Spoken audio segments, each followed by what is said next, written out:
everyone, in today's quick tip video I've got another Maggieframe to show you. I'll show you in more detail in a few minutes, but this is the 7.6 by 2.7 inch magnetic frame. I do have a discount code again for you on all these frames, whether you have a PR1X single free arm machine like I do, or whether you have a flatbed machine or a multi-needle machine. This company provide magnetic hoops for, I think, most of the embroidery machines that we all use. So I'm just going to turn the camera down, show you this hoop. I think this is quite a flexible style hoop. I think you can do quite a few things with this. I'm going to do a quick embroidery on a dog collar today, but I'm just going to show you how I think that this is quite a versatile hoop. So just give me 1 minute. Okay, so this is the hoop. I've already put the arms onto the hoop. When it comes in its packaging, you get this hoop and these bracket arms come separately in the package, but you know, not attached. So if you want to see how to do that, it's really simple. I'll also leave a link to my previous video in which I showed you 5.1 by 5.1 setup. Okay, you hear Eddie in the background, I'm sorry. So as I say, this has been set up. So the measurement for this, and this is the internal measurement, okay?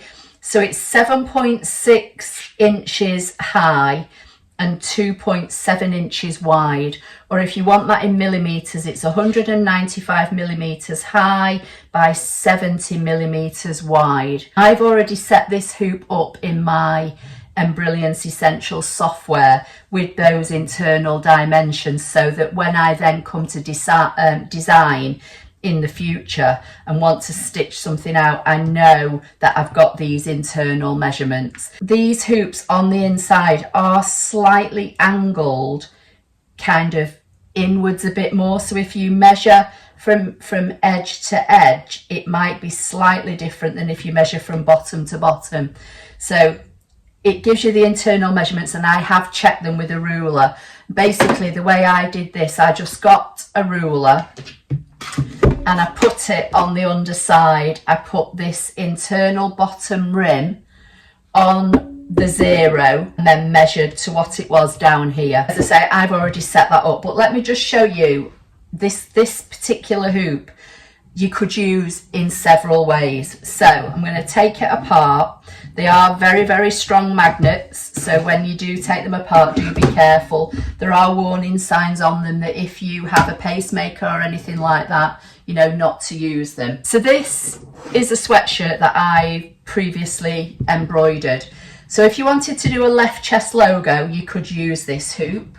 So if you slide this in and position this and then clamp it down, you'd be able to use this hoop for a left chest logo, obviously depending on the width, because you've got to bear in mind that you've only got that 2.7 inch wide. Okay, so I'm going to do a dog collar today, but I'm going to show you that I've rotated my design to make it fit in the length, because it was a little bit snug on the width. Okay, so left chest logo, it can be used for easily. If you want to embroider sleeves, again, this will be perfect for a sleeve. Just slide it into your sleeve, you know, position your hoop and then just clamp it down and your sleeve is ready to do. And that would be the same, you know, for a short sleeve polo shirt. They would be easier because they're generally wider, but this is, you know, just a regular sweatshirt, and that would stitch in there very easy. Okay, so as I said, for today's video, I'm going to be stitching Eddie's name on this collar. So I've got my bottom part of my hoop in front of me. Just going to apply a little bit of removable adhesive.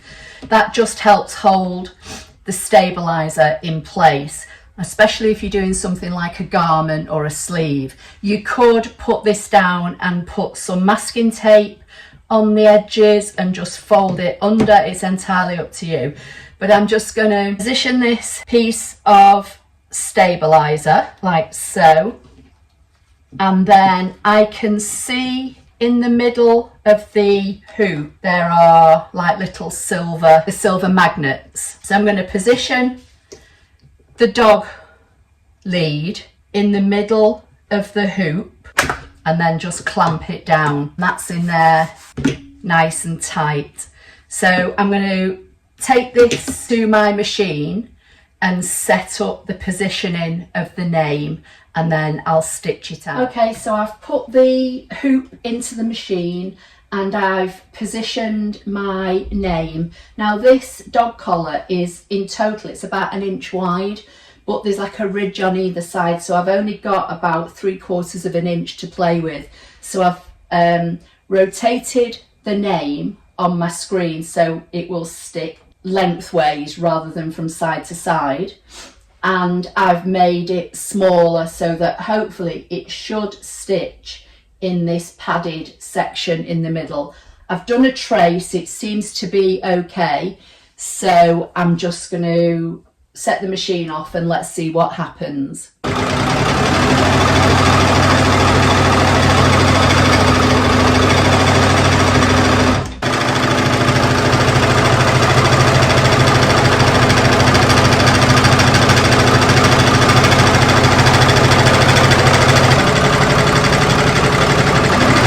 Hopefully you can see a little bit better now, so I've changed the camera angle.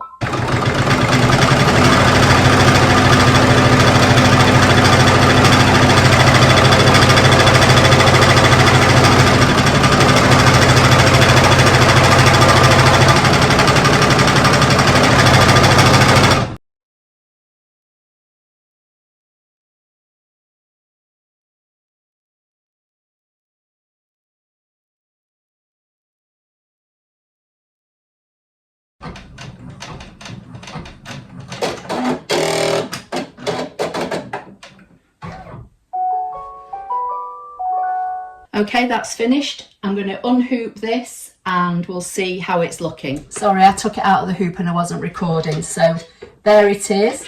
I've just peeled the stabilizer off the back. Just going to tidy up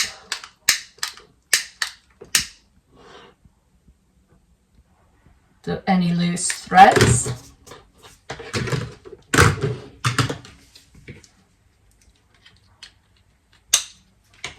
And there it is.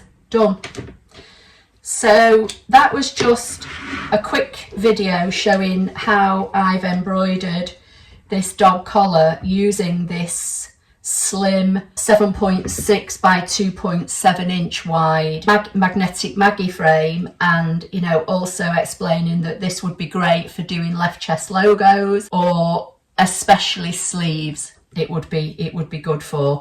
I may do another video showing a sleeve separately using this, but if you've got any questions, you can see how I use the positioning laser on my Brother PR1X to position this in between the kind of two ridges of this dog collar, so it's stitched out lovely. So I'll try and get a better photograph of it at the end.